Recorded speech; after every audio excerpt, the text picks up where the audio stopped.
Christmas Eve, 1979, the Soviet Union rolled into Afghanistan. Muslims had revolted against the Soviet-friendly regime established the year before. The DRA forces could no longer contain it themselves, so the Soviets went in to intervene. The Afghan government was powerless and fraught with infighting. They lost the hearts and minds of the people, and that alarmed the Soviet leadership. With the Islamic Revolution happening in Iran, the Soviets felt they had to act fast or risk the spread of Islamic revivalism. A superpower, sending a motorized rifle division against men on horseback with antique rifles.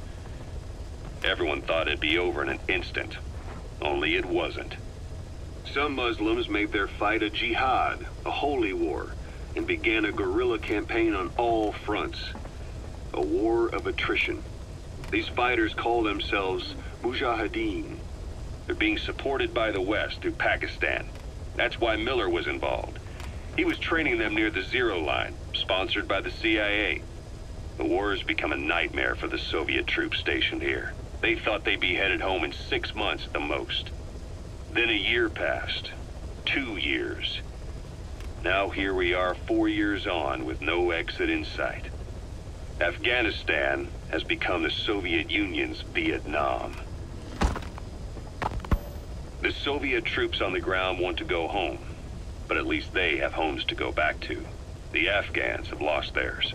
The Soviets destroy the kishlaks, villages, wherever they can. They burn down homes and fields, fill in wells, turn pastures into minefields. It's created a mass of refugees who fled to Pakistan. If the Mujahideen are fish swimming around the villages, the Soviets will go so far as to dry out their ocean. But this has had a big price. There's bitter resentment among the Afghans, and they're taking out their anger on the soldiers on the front lines. Among the Mujahideen are the Pashtun people. They're fiercely devoted to their code of Badal, or revenge.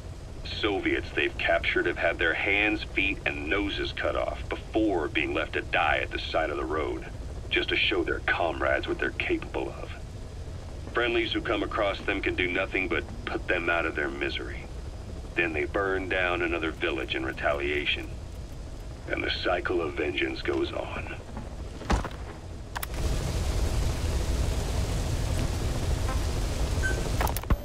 This war, the Kremlin never expected to have this much trouble against the Mujahideen. Afghanistan is a tribal society. Tradition demands that its people stand up to any outsiders who set foot on their land. With the honor of their people at stake, they have everything to fight for. No matter how hard the Soviets hit them, they continue to appear out of nowhere, striking back, then vanishing again. But there's one thing even the Mujahideen fear. Every last one of them. The Soviet gunships. They're highly maneuverable and equipped with massive firepower. Plus, the underside of the fuselage is heavily armored. The Mujahideen can barely scratch them with their small arms. Anyone who hangs around gets mowed down by the gunship's heavy machine guns. This new honeybee weapon that was given to the Hamid fighters, it's no doubt something to help them strike back against the gunships, which makes it a weapon that could change the course of the war. Those guerrilla fighters known as Mujahideen don't actually belong to a single organization. Afghanistan is a multi-ethnic country. You've got the Pashtuns, the Tajiks, Uzbeks, Hazaras, and each of them is split into their own tribes, large and small. Each ethnicity has several rebel organizations that their various tribes gather under. They're united under the banner of jihad, but that doesn't mean they work like a single standing army. Just look at the area around Smasi Fort. A lot of Tajiks used to live there, but they fled after the Soviets started their scorched earth campaign. With the area uninhabited, the Hamid fighters, who are Pashtun, decided to move in. The Hamids are based out of the city of Peshawar. We passed through it on the western edge of Pakistan. The Pashtun people have long lived in Afghanistan and western Pakistan. They used to travel back and forth frequently. Then Britain went and established the border that still stands today. The Hamid fighters get generous support from the Pakistani government. The government wants to use them to secure influence over Afghanistan. Their liaison with the Hamids is Inter-Services Intelligence, and behind the ISI, You have the CIA. That's probably how the Honeybee ended up in the hands of the Hamid men. I had the R&D team analyze the Honeybee.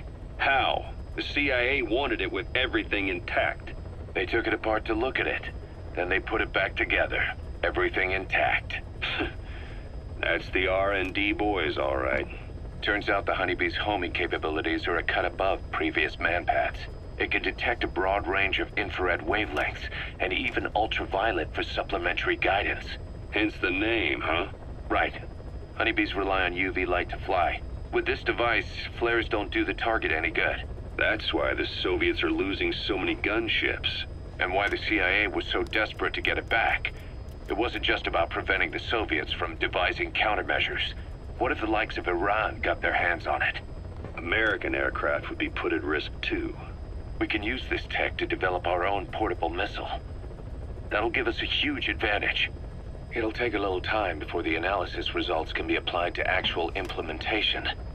But we'll keep moving with the research.